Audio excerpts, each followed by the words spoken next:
9월 7일 수요일 하나님 말씀입니다. 오늘은 출애굽기 16장 같이 읽어보도록 하겠습니다. 16장은 만나에 대한 말씀이죠. 장소는 엘림에서 떠나 엘림과 시내산 사이에 있는 신광야라고 했습니다. 시내산에 이르기 전이었죠. 신광야, 시내산과 엘림 사이에 있는 곳에 이르렀을 때입니다. 보통 시내산에 3개월 되던 날에 도착하므로 이 신광야는 둘째 달 보름이니까 아직 현재 시점은 출애굽한 다음 둘째 달, 2달 보름이 지난 때라고 하겠습니다. 이때 사람들 사이에 출애굽을 해서 가나안 땅으로 가던 사람들, 하나님 백성들에게 원망하는 일이 생겼죠. 배가 고팠기 때문입니다. 광야라고 하는 것은 먹을 것이 없는 곳이었습니다. 그때나 지금이나 사람이 먹지 못하면 이렇게 불평이 나오게 되어 있지 않습니까? 배고프면 좋은 소리가 날 리가 없죠. 그래서 항상 이렇게 배가 고플 때 모든 문제들이 나타나게 되기 마련입니다. 그래서 이 이스라엘 백성들이 배가 고프다 하는 원망하는 말씀을 듣고 하나님께서 그들에게 내린 처방이 바로 만나였습니다. 아침에 이슬이 마르고 나면 작고 둥글고 서리같이 가는 것이 있다. 이렇게 해서 하늘에서 내려주시는 양식 만나에 대한 말씀이 16장입니다. 기본적으로 항상 사람 있는 곳에 먹고 사는 문제가 늘 이렇게 근본적인 문제이지요. 아주 기본적인 문제입니다. 그런데 이 만나를 통해서 하나님은 그들이 배가 고프지 않게만 하는 것이 아니라 그 만나를 통해서 이렇게 믿음으로 살아갈 수 있도록 인도하시는 것이 이 만나에 대한 말씀이죠. 우선 이 만나를 통해서 하나님이 의도하시는 것은 시험이라고 하는 것입니다. 4절에 보시면 그때 여호와께서 모세에게 이르시되 보라 내가 너희를 위하여 하늘에서 양식을 비같이 내리리니 백성이 나가서 일용할 것을 날마다 거둘 것이라. 이같이 하여 그들이 내 율법을 준행하나 아니하나 내가 시험하리라. 만나를 통해서 하나님이 하시고자 하는 일은 시험입니다. 어떤 시험인가 하니 율법, 하나님의 말씀을 지키는지 안 지키는지, 순종하는지 불순종하시는지를 보겠다 하는 것이죠. 여러분 배고플 때 먹는 것 가지고 하면 왜 치사하다고 하잖아요. 먹는 것 갖고는 배고픈 사람이 어떻게 참을 수가 있겠습니까? 오래 배고프면 남의 집을 담을 넘지 않을 사람이 없다 하잖아요. 그러나 이 하나님은 그들에게 배가 고프지 않게 하겠다 하는 의도로 양식을 주신 것이기도 하겠지만 그보다 더 근본적인 것은 이들이 하나님의 말씀을 준행하는지 안 하는지 그것을 이 만나를 통해서 보겠다 하는 거예요. 그래서 먹는 것보다 더 중요한 것은 하나님께 순종하는지이겠죠. 보통 사람들은 배만 부르면 아무 문제가 없을 것 같지만 하나님의 자녀로 사는 일은 배에 부른 것이 이렇게 궁극적인 목적이 아니라 하나님 말씀 안에 살고 하나님 인도하심을 따라 사는지가 더욱 중요한 이슈이지 않겠습니까? 그래서 신명기 8장에도 사람이 떡으로만 살 것이 아니라 하나님의 입에서 나오는 말씀으로 산다 하고 만나에 대해서 언급을 하였습니다. 하늘에서 내려주시는 만나를 먹듯이 하나님 입에서 나오는 말씀을 먹고 사는 것이 사람이다 하는 거죠. 믿음의 사람들은 이렇게 배만 채우면 되는 것이 아닙니다. 영혼의 양식인 말씀을, 하나님의 말씀을 그 마음에 이렇게 간직하고 사는 것이 믿음의 사람들이 살아가는 모양이죠. 말씀을 지키며 이 광야의 길 약속의 땅도 가야 하는 것입니다.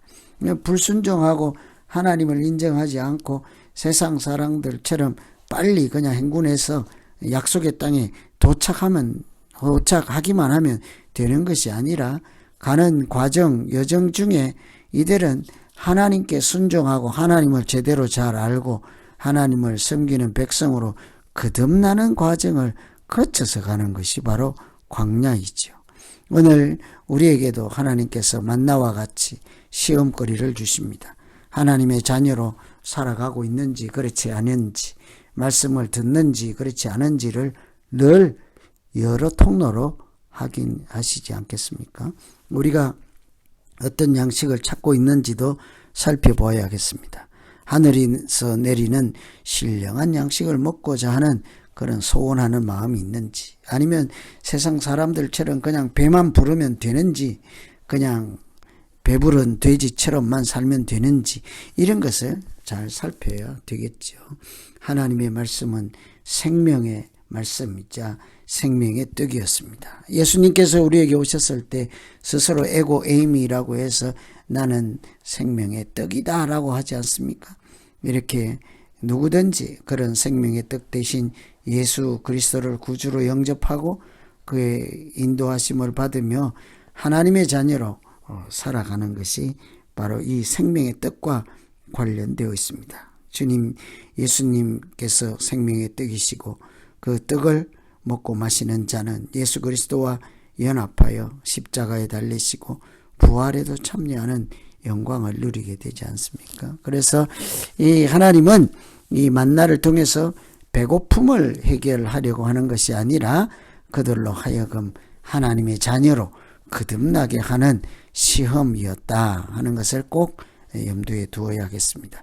그런데 오늘 어떤 시험인지 구체적으로 한번 보시면 4절에 날마다 거두라고 하죠.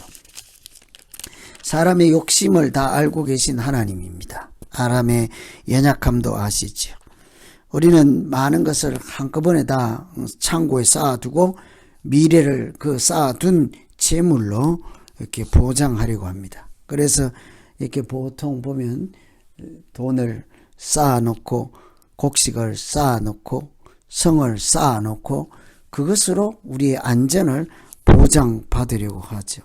하나님과 더불어 살아가는 이 믿음의 삶은 그것이 돈이든 재물이든 성이든 무엇이든 하나님 대신에 그 어떤 것이 나를 지켜줄 것이라 하는 그런 마음으로 사는 것이 아니라 하루하루를 하나님 인도하심을 따라 살아가는 것, 그것이 믿음으로 사는 모양이죠. 그래서 이런 순종의 훈련을 하기 위해서 하나님은 그 이스라엘 백성들에게 만나를 거둘 때 날마다 거두라고 하죠. 매일 그날 필요한 것을 그날 거두고 그날 먹어라. 왜 그럴까요? 우리 인간이 많이 쌓아두면 하나님을 그냥 잊어버리지 않겠습니까? 하나님이 안 계셔도 내가 쌓아둔 재물이, 내가 쌓아둔 보화가 내 미래를 지켜주겠구나, 이렇게 생각하는 거죠. 그래서 우리 주변에도 보면 평생 이렇게 돈만 벌고 잘 저축해서 그것으로 미래를 보장받으려고 하던 사람들 어떻습니까, 여러분? 하나님 섬기고 믿음으로 사는 삶을 도외시하고 교회도 다니지 않고 또 교회를 다녀도 형식적으로 왔다 갔다 하는 이런 사람들, 졸지에 하루아침에 이렇게 낭패를 당하는 것을 얼마든지 볼 수 있는 것이지 않겠습니까? 우리가 날마다 새벽을 깨우며 기도하는 것도 마찬가지라고 하겠습니다. 오늘 살아갈 힘을 주시고 오늘 하루를 살아갈 은혜를 채워주십시오. 하루면 족한 것입니다. 내일 또 기도하여 하나님 오늘 또 은혜 가운데 살게 해주십시오. 이런 태도가 바로 만나를 주시는 하나님에 대한 태도라고 하겠습니다. 날마다 거두라. 욕심을 내서 평생 먹을 것을 거두었다가 낭패당하지 말라고 하는 것입니다.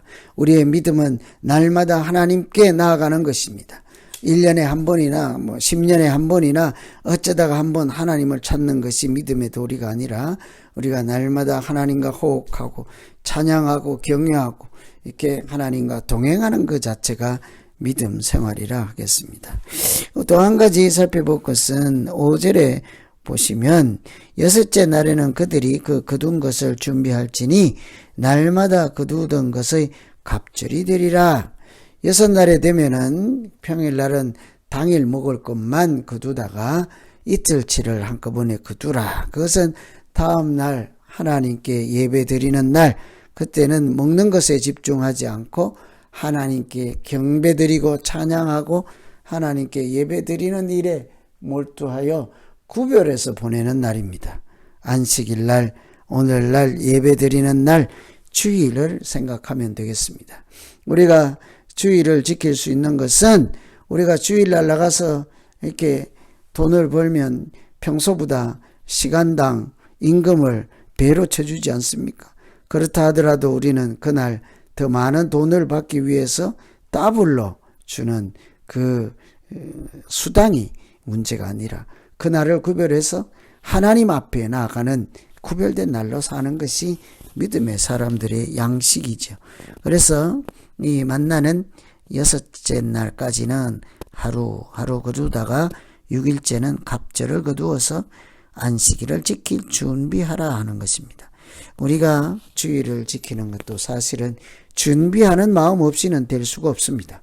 내일 주일이므로 모든 일정을 이렇게 뒤로 미루고 하지 않고 또 했던 것도 취소하고 하나님께 예배 드리는 일에 온전히 집중할 수 있도록 일주일 그 시간을 이렇게 조정하고 맞추어서 구별하면서 살지 않습니까?